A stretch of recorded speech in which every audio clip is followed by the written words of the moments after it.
functional ingredients or gluten-free claims. It's also about people like Michael Pollan advocating for home cooking, because when you cook at home, you're more aware of the food that you create. You're more aware of the nutritional aspects of it. It slows things down a little bit. It connects people.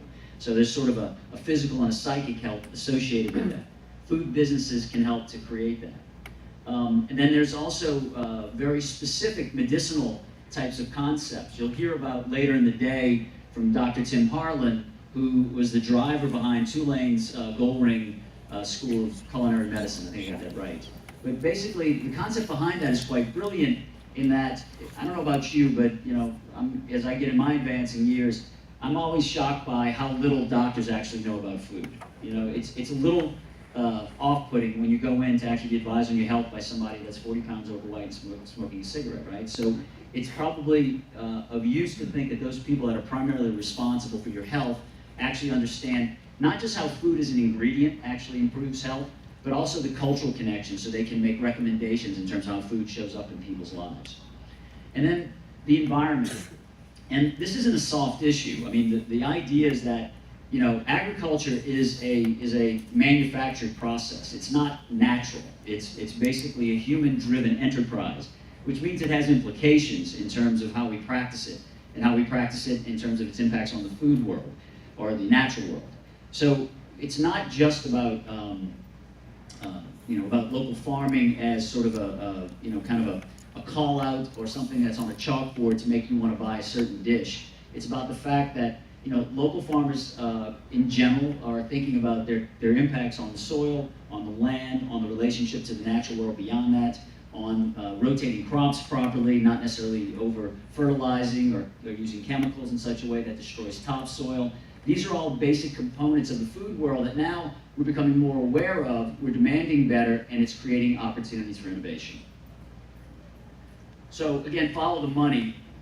You can look at the round. Basically, in about 5 years, it's moved from about $40 million to what's predicted to be about $400 million in 2015, maybe as much as $500 million of investment that's flowing into food-based businesses. So this is a significant gain, it's significant interest. I think overall VC funding is pinned at about $40 billion or $30 billion. So it's just a fraction, but it's got tons of headroom. You're going to see more going into this. And then, there's the foam associated with this. So here's Shake Shack, which went public with a $1.6 billion IPO. And there's 63 stores with about $82 million in sales. So that's about a 20x return on sales that a fast food place that sells burgers realized. So again, it sort of gets you thinking about the opportunities that might exist around it. What's also interesting is to think about what sort of impacts that puts on the marketplace. So when Shake Shack surges and people pay attention to it, people like McDonald's are on their heels, right? I mean, they have to rethink how they show up, or Wendy's or Burger King. So they're sort of changing the game, and they're doing things differently. So they're reaching out in different ways to source and how to find their product and how to talk about their product.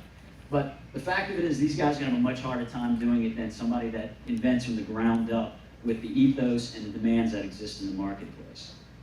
And then this has been another rush in. So now you've got all these funding sources and accelerators and incubators that are popping up.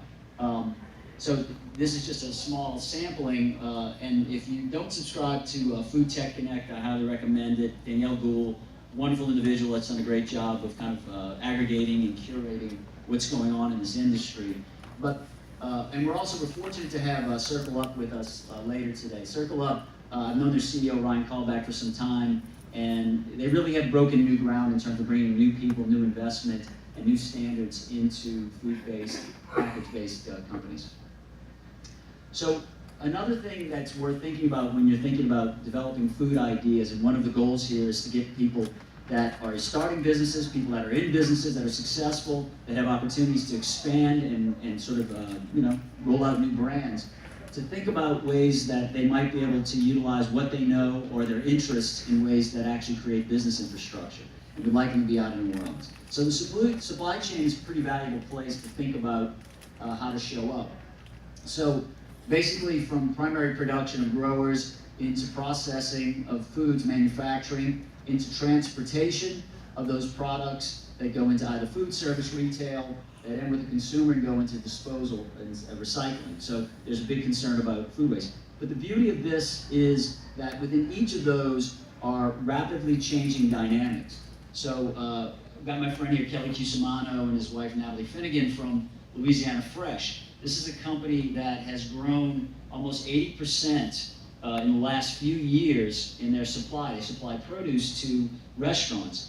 But it's also forced them to look at ways to improve online ordering, right? So they have innovated by creating better ways for people to order, to utilize online ordering systems. That's something that's being demanded by larger accounts. That's something that smaller accounts are still kind of getting comfortable with. It's moving their operation to 24/7. So the digital impacts are significant when you start to think about existing industries and what's changing and who's adapting to it and who's benefiting from those. So a couple of other ways when you think about how to show up in the marketplace. These are trends that people are paying attention to. There are many trends. The food industry is full of trends. They like to talk about trends. But distributed production is basically using IT and technology to link together decentralized production and distribution.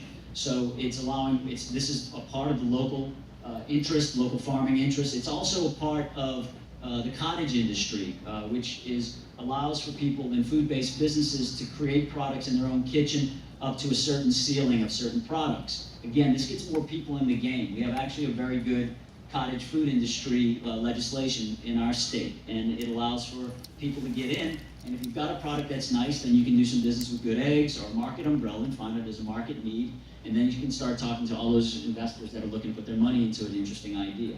So it's never been better able for somebody that has an idea to find a way to develop that business.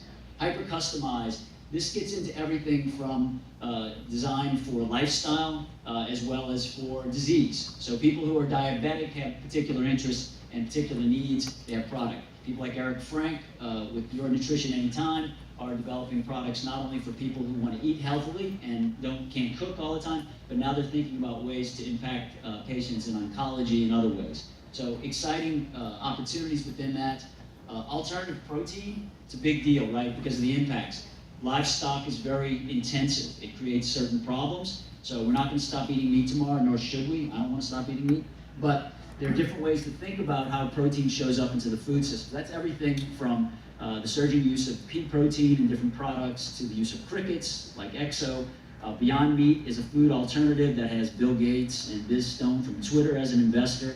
And then you've got people like Hampton Creek, which is attacking commodities like mayonnaise and cookie dough, but by doing it in a way that doesn't involve eggs, and they've attracted over $120 million in investment.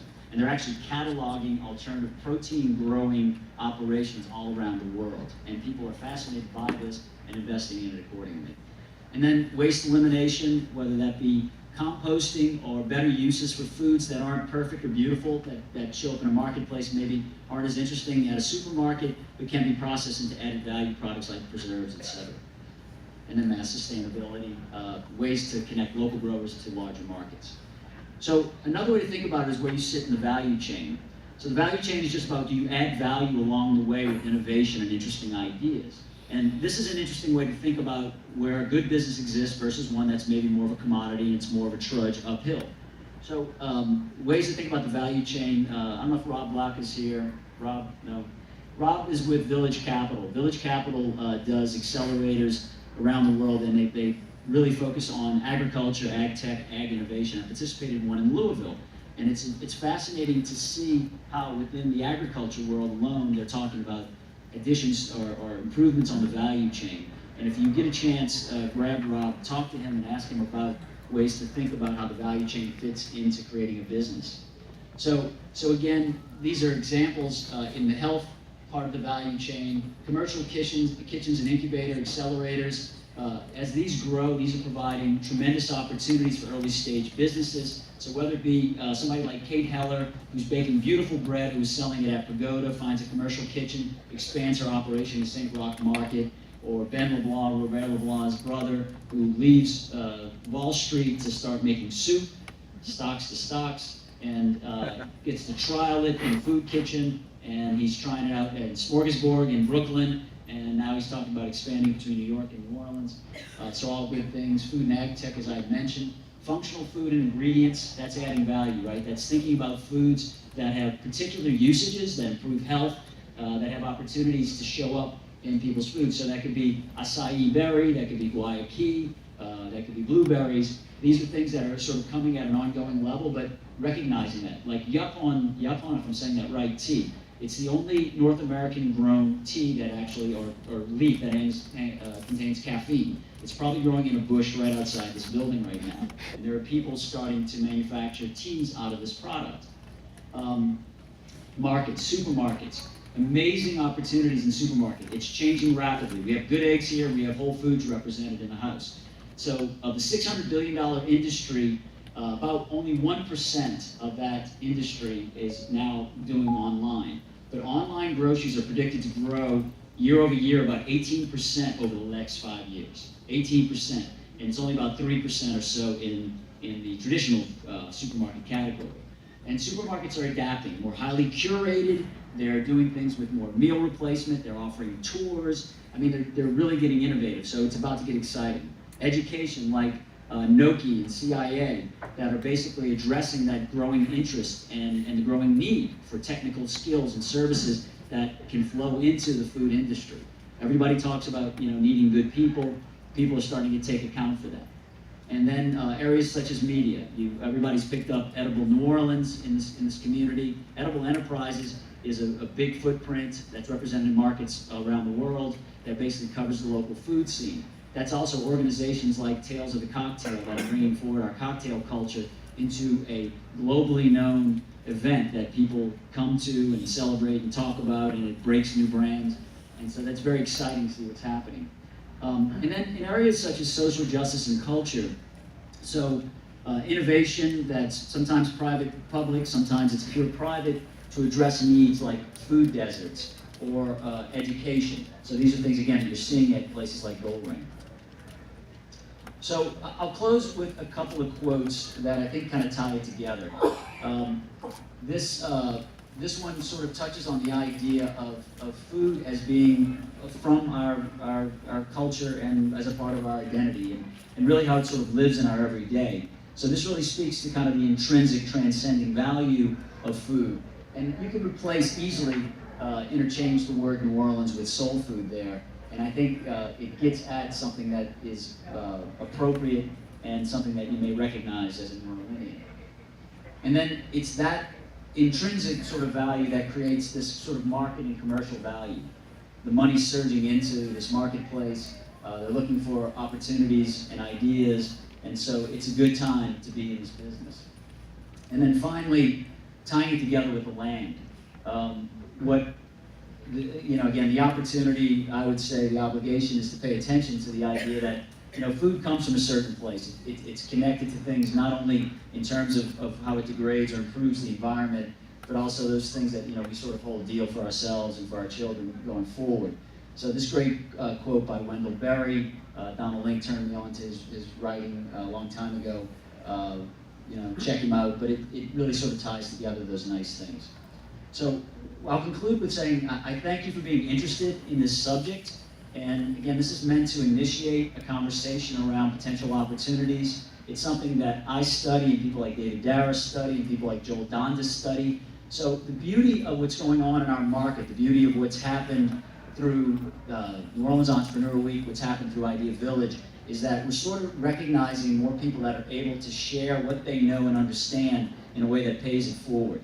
The entrepreneur movement here, whether it's this sector or others, has always been about us sort of claiming it, educating ourselves, building an infrastructure around it, but most importantly, it's been about the way that the entrepreneurs here who really care about this community pay it forward in very, very, very generous ways. So you think of the ideas, you come up with the innovation, and also you reach out to those people. Don't be afraid to ask them about ways to either improve your own business or maybe just to give you an opinion on something that you're working on. For that, I thank you.